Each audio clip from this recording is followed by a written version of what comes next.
are recording. We will be going live in 5, 4, 3, 2, 1.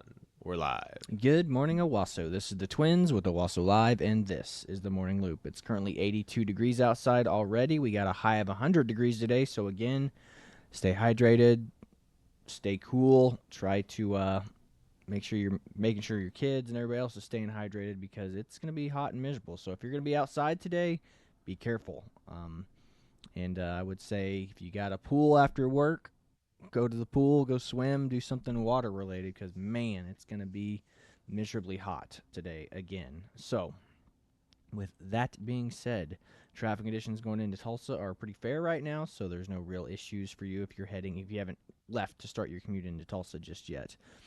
Sorry we're running a little bit late this morning. We had some technical difficulties with the computer. It just shut down and would not respond to our commands from our cell phones, so we had to come in and do a hard restart this morning. So, with that being said, no real change to the local events calendar, so we're going to hop right into the subject of the news. It's a subject that is obviously that we are very passionate about and we really enjoy here. Yeah, Star Wars. Back on Star Wars here, but expectations versus reality is the theme of today, and let's just say the Acolyte is not living up to expectations. In fact, it's cold, harsh reality that we're living in. But I mean, I've been living under the impression that Disney Star Wars has been terrible forever. You know, the Force Awakens lulled us all into this false sense of security, but then when you applied critical thought to it and you kind of analyze the story, you're like, there's really no substance here. It's again, it's classic J.J. Abrams. It's all style, no substance. So that's what the original one was. There was nothing to it. There was nothing to the story. There was sure some intrigue and some questions left unanswered, and you were like, okay, cool, let's figure out who these people are. And then the more you learned about the characters, the less interesting they became. So, it's different. Maybe a good villain can have a little bit of mystique or something, because that's what makes a good villain good. Especially like a villain who is like a good monster villain. Like the unknown is what makes them scary. So. But yeah, no. So it's just, this is par for the course with all this DEI stuff. I mean, we showed you that video of that James O'Keefe expose where he went undercover, or he had those, cute girls on Hinge go undercover for him, and that guy was that, vice president of the marketing or whatever was like, hey, we don't hire white people. We don't hire people that are qualified for the job. Like he himself was talking about, yeah, I'm qualified to be promoted to the next level, but they're not looking for someone like me. They're looking for a person of color. And you wonder why the quality of Star Wars has dropped significantly since Disney's acquisitioned it. So anyway, but yeah, no, Chad was scrolling across Instagram the other day. He pulled up this. We also talked about this the other day too. Was the Old Republic trailers are better stories than all the new Disney stuff combined? Mm-hmm. Yeah. So yeah, we'll show you this Old Republic trailer, kind of synced in with like the comedy of what is, I guess, the Acolyte now. So no, it's the Last Jedi. Oh God, so it's the Last Jedi. Never mind. So yeah, so expectations versus reality. This is the a good video summary of it.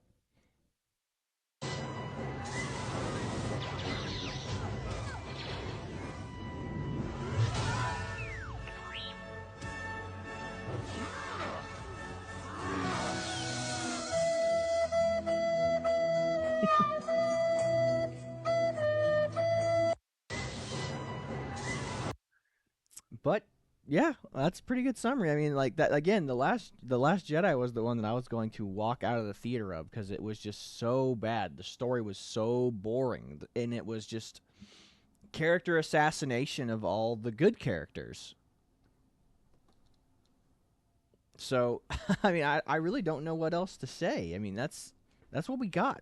That's what you get when you get a corporation like Disney who doesn't want to have creative people, or let's just say, I'm sure the people that they get are creative, but they're creative because of how they dress and their sexuality. That's what makes them creative, not their drive, their ambition, or their writing skills. So yeah, I don't know, man. But yeah, I mean, you could just watch hours of the. I mean, you can watch hours of trailers for the Star Wars: The Old Republic and enjoy. I mean, I get a lot of joy watching the trailers for the Old Republic. They still hold up. They're still entertaining every time I watch them. The game maybe a different story, but it's more like WoW. I don't get a lot of set. I enjoy good story driven games. The MMO button mashing, going around and collecting stuff. It's just a lot of walking, a lot of supply gathering, things like that. So I guess Halo kind of spoiled me on what a game is supposed to be. Dead by Daylight too. Not to Well, say that's a terrible game by any stretch of mind, but it's still enjoyable to play. But it's just it's a time commitment too. It's like WoW. It's a time commitment to WoW. It's a time commitment to an MMORPG. It's a huge time commitment. Yeah. Halo, you could just hop on for a couple games, get pissed off, throw the controller down, and be like, I'm done with this. Yeah. Skyrim's kind of the same, but at least it's more. I think it's more fun because it's you're actually doing the combat versus just like button mash. I want you to use this attack. Use this attack. Spam Use this this attack. Yeah. Yep. Yep. It's different though, man. But yeah, it's so sad the state of things with Disney, Star Wars, and the gaslighting. I mean, when you focus on DEI, when you focus on transgender stuff, I mean, they're all about the transgender stuff right now at Disney. It is absolutely batshit crazy over there. Yeah.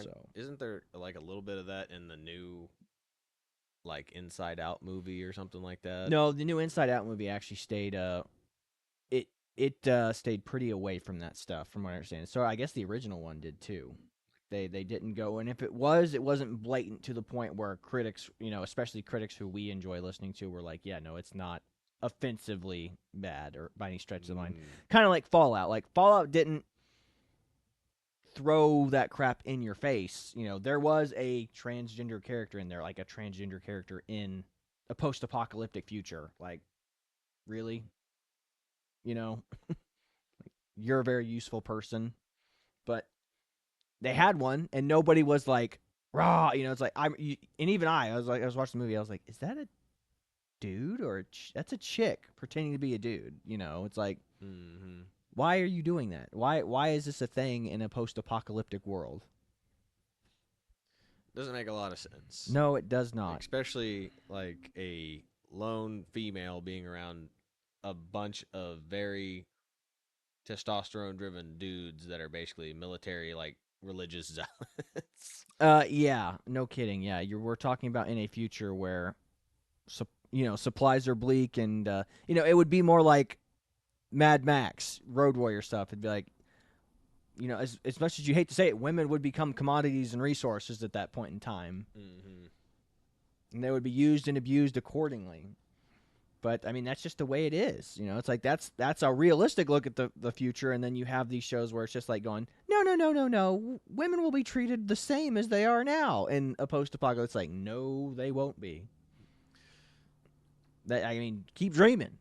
Yeah. But it's like the writers are like, and with film we can suspend our disbelief for a little bit. It's like, it's why it's not offensive whenever Black Widow can beat up dudes who are way better than her or way bigger than her.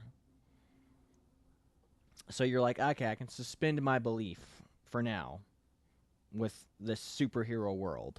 But when it comes to writing stuff like Disney Star Wars, like, I mean, they just have these bland, blank personas of characters, and you're just, why am I watching this? And now you have all the writers and the actors lashing out, going, it's the fans' fault. That it's like, no, I mean, the actors should just chill and say, look, yeah, this is the writer's fault for giving us nothing to work with. But they'd rather, team up with the writers and be like, hey, this is your fault, fans. Yeah. So,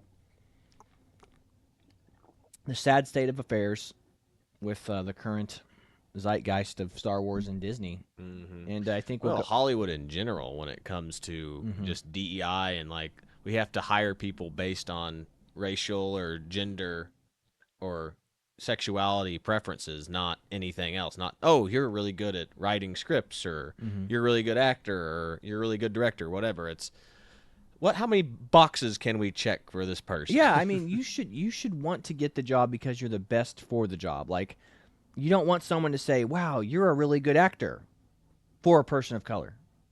That caveat would hurt anyone who cares about their craft. It's like, I wouldn't want anyone to tell me as it's like, "Wow, you're a really good actor," for a white person. It's like, what is that supposed to mean? I should just be a really good actor because I'm a really good actor.